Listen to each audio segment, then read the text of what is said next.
Let's get started with these 10 important English phrases for fluency. All of these phrases were used in the conversation from my previous lesson with my husband Dan, where we were having a real conversation. These are phrases we actually used. Let's start with the first one. The first phrase is to go with your gut. Let's see how it was originally used in the conversation, and then we'll break it down together. Let's watch.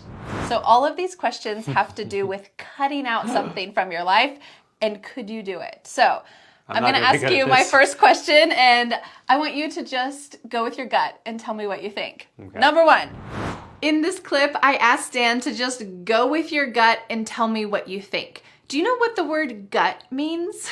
Your gut is like your insides, your stomach, your intestines, but we use this more figuratively to talk about just trying to trust your instincts. Go with your gut. Go with your gut. Go with what is true in your heart, those instincts. Don't think about it too much. Just go with your gut. So you could also say when you're choosing a new job, sometimes it's best to just go with your gut instead of overthinking it. Trust yourself. Trust your instincts. All right, part of the conversation breakdown method is that we see how it was originally used. We break it down together, which is what we just did, and then we look at the clip again. And I want you to see if you can understand the overall context and the specific phrase a little bit better than at the beginning. Let's watch.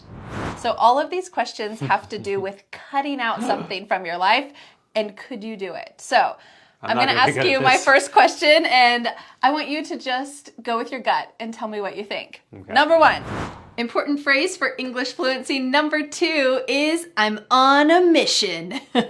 Let's see how this was originally used in the conversation, and then we'll break it down together. Doesn't really matter that much. And I'd probably, if I were to do this, I would be like, I'm not using my smartphone for a month. I'm on a mission, and look at me, this is great. In the conversation, we said, I'm not using my smartphone for a month. I'm on a mission. You can get the sense that there is determination, motivation. When you have a mission, it is a very important goal. It's almost a value or a moral that's included in this. I have a mission. I will not use a smartphone for an entire month. Now, if you just said, hey, Vanessa, don't use a smartphone for a month, I might not do it. I probably won't do it. But if I had a mission, I'm going to try to free my mind from technology, free my spirit from being tied down to apps and technology. Okay, here I have a mission. I am motivated by this almost external goal that's going to help me become a better person, hopefully. Let me give you another example. I know a lot of people have the life goal of writing a book. So if this is you, you might say, I'm on a mission to finish my first book by the end of 2026. Ooh. This means there is this bigger external motivation, determination that's helping you to accomplish your goal. I'm on a mission. All right, let's see how this was originally used again, and I want you to listen for that key phrase.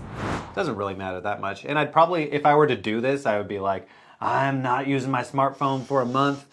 I'm on a mission, and look at me, this is great. Our third important English phrase for fluency is no way.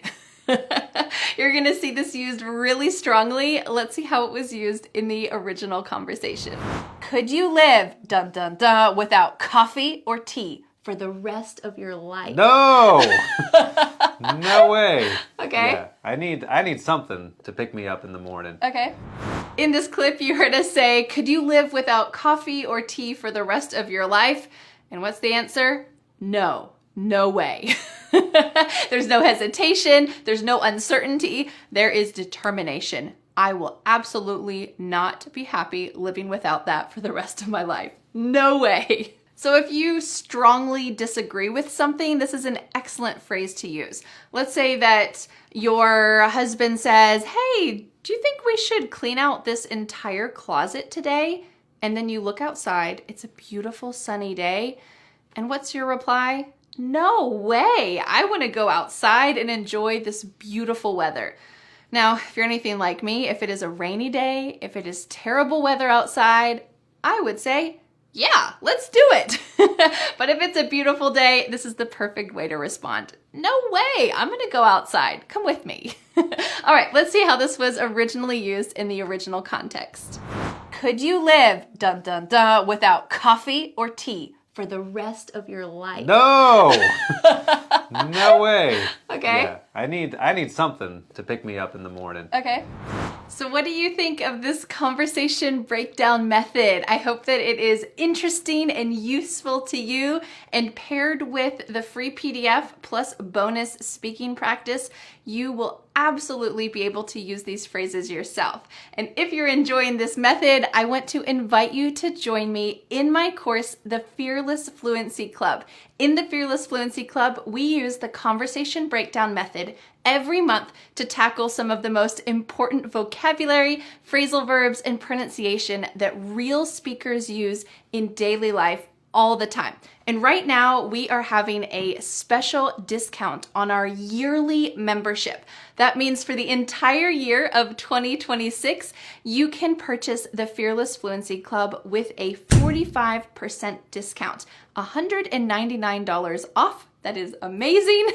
And you will have all of the real life English lessons that you need for the entire year. You can continue to immerse yourself in real conversations. You'll meet over 45 real English speakers.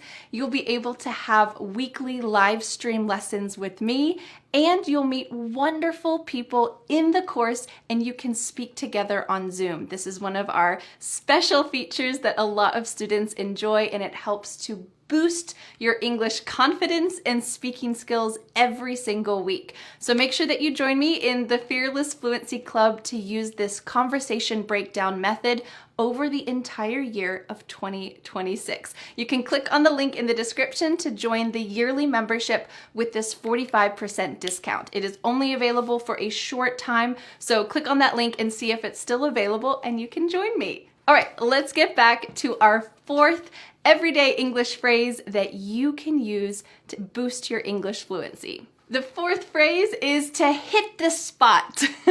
Let's see how this was used in the original conversation. I love fruit, like fresh fruit, watermelon, like those types of things. And that always hits the spot for me. Like if I'm hungry, an apple with peanut butter, perfect. In this clip, I was talking about how much I love fresh fruit, and it always hits the spot for me. Here, this is talking about being satisfying.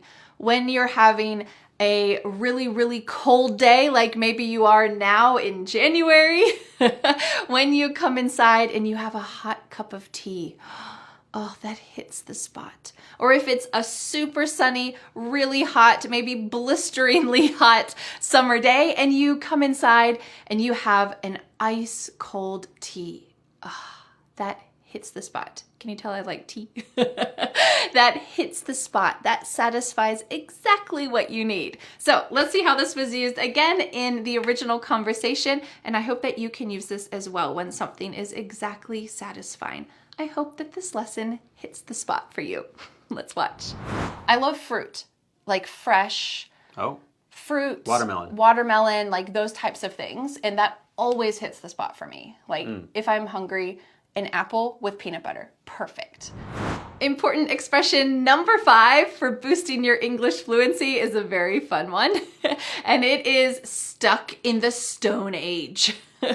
Do you know what the Stone Age is? I imagine you can imagine what that is. That was a long time ago when humans didn't have metal, they didn't have any modern technology, they only had stones to use.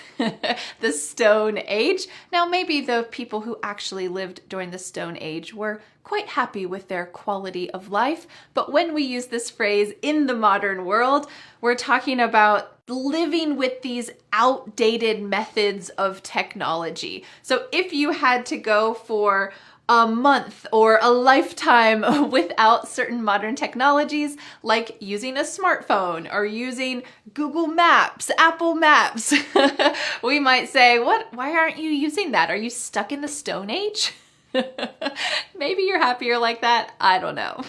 I'll give you a quick example of another time that I used this in my personal life. A while ago, many years ago, actually maybe 8 years ago, I was renting an apartment and we couldn't pay the rent over the internet. There was no way to digitally do that, so I had to write a check and mail it using the postal service to the company every single month. And I thought, man, are they stuck in the Stone Age or what? That's very unusual in the US. Usually you can pay online, you can have some kind of digital transfer so that you can pay your bills. But in that instance, I could not pay my rent in that way. I had to pay with a physical check and send it in the mail every month. All right, let's see how this was used in the original conversation to be stuck in the Stone Age. You have no way to turn on a light. That's just annoying.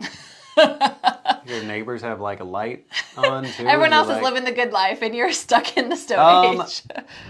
The sixth expression to help boost your English fluency is a very funny one. It made me laugh a lot during the original conversation with Dan, and that is to be stuck in the doghouse.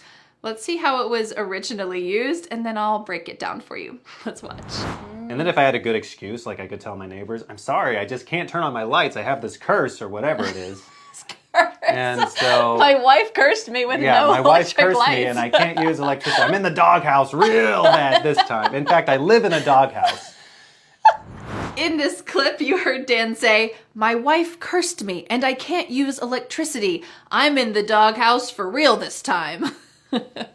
Well, this phrase, to be in the doghouse, is most often used when a husband says that their wife is so angry at them that the husband has to go live outside in the doghouse.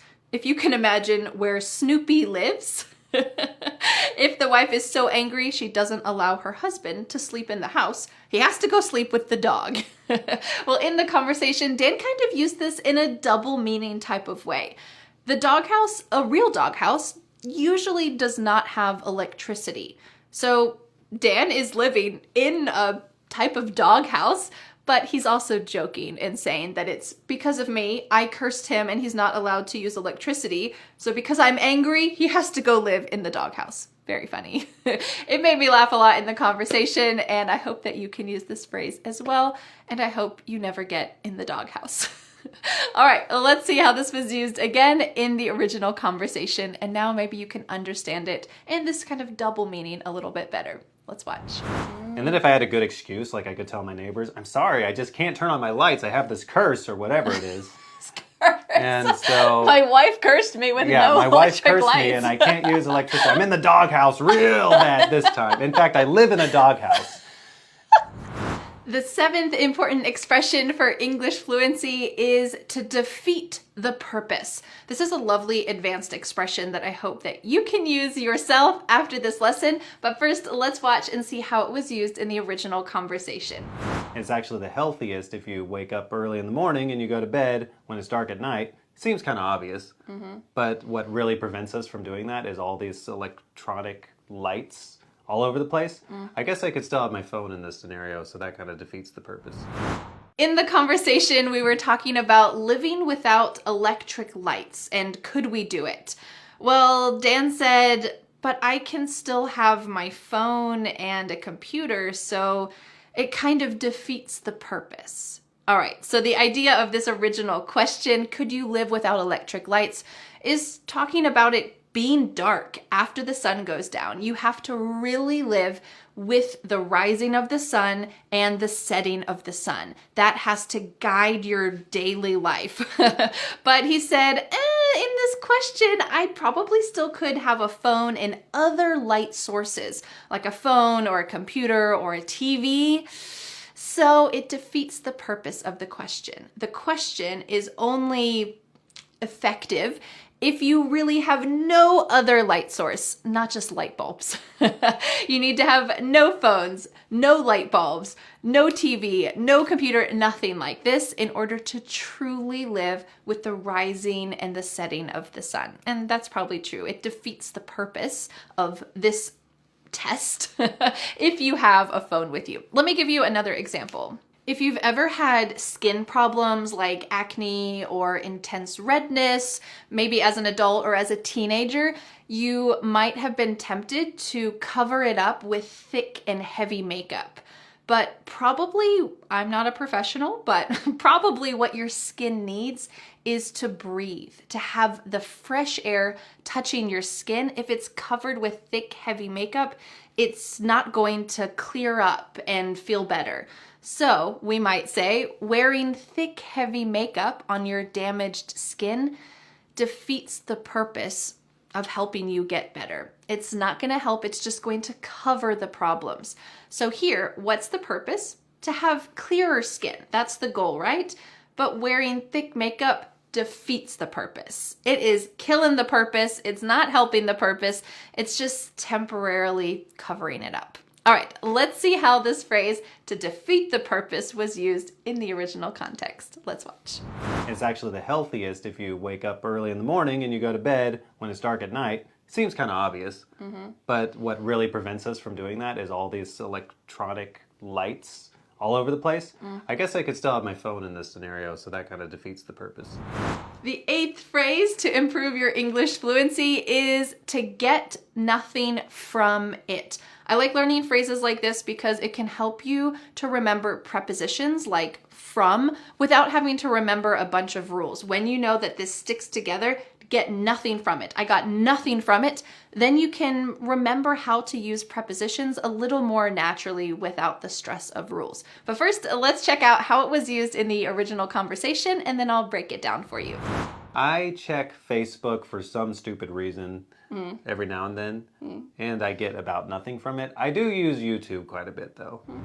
In this clip, you heard us say, I check Facebook every now and then, and I get about nothing from it. Well, is there a positive benefit from checking Facebook every now and then? According to Dan, not really. He said, I get nothing from it. He did use that qualifier about. I get about nothing from it.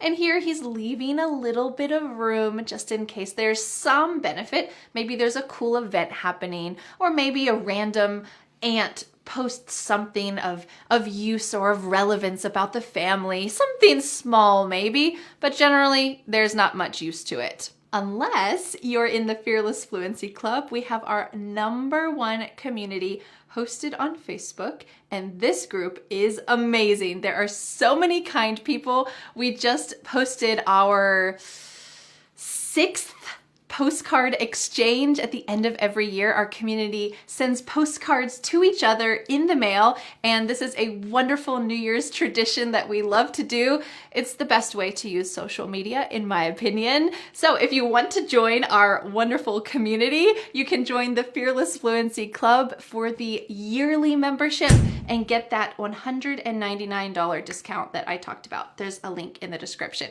Okay, let's get back to our phrase. I want to give you another example because I hear this a lot from my English students.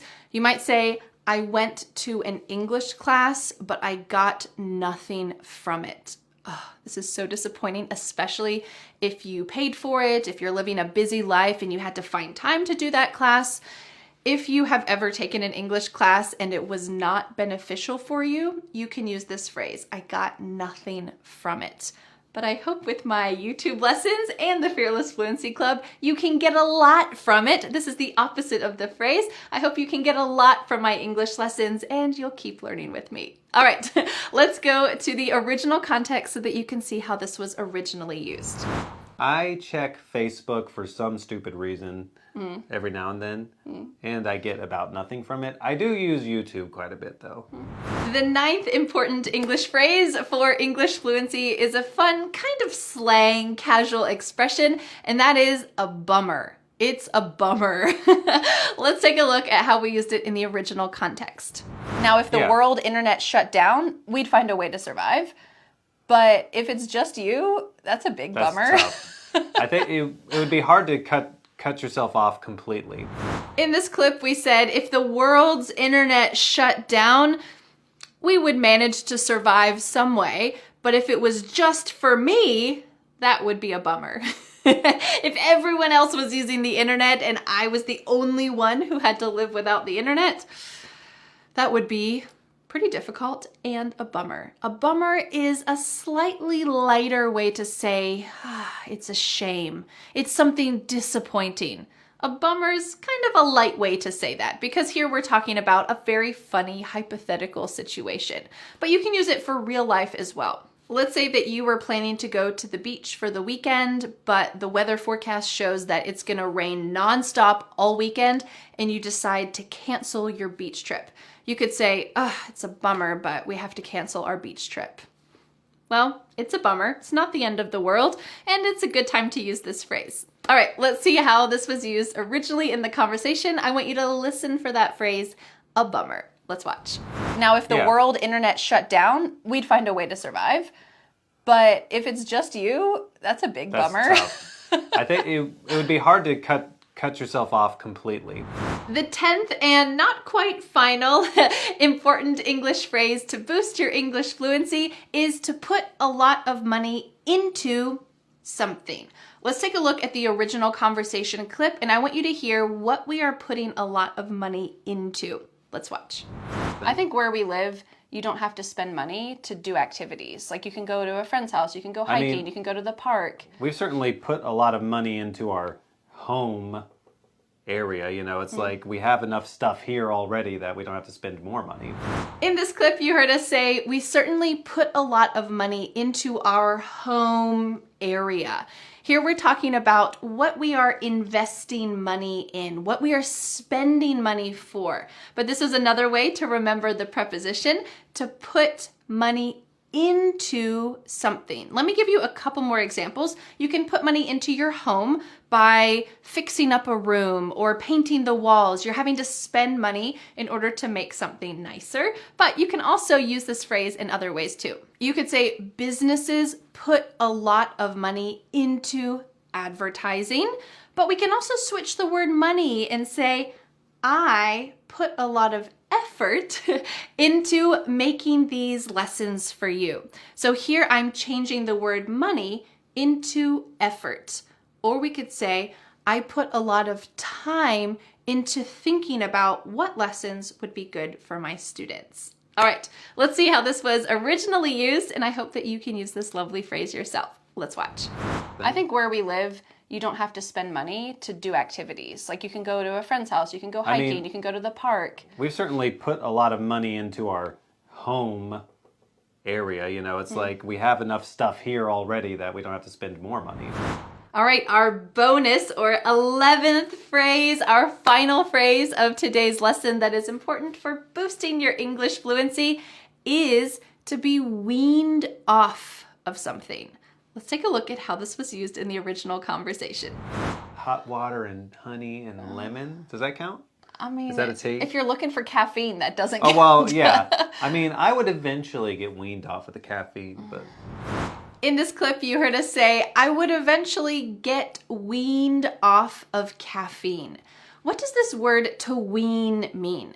Usually, the original meaning for this word is we're talking about when a baby stops drinking milk, whether that's breast milk or formula, and starts eating regular food. We say that that baby is getting weaned. Or if a baby has stopped drinking milk, we could say the baby is weaned. But usually this is a slow process. It's not very abrupt. One day you're having all milk and the next day all food.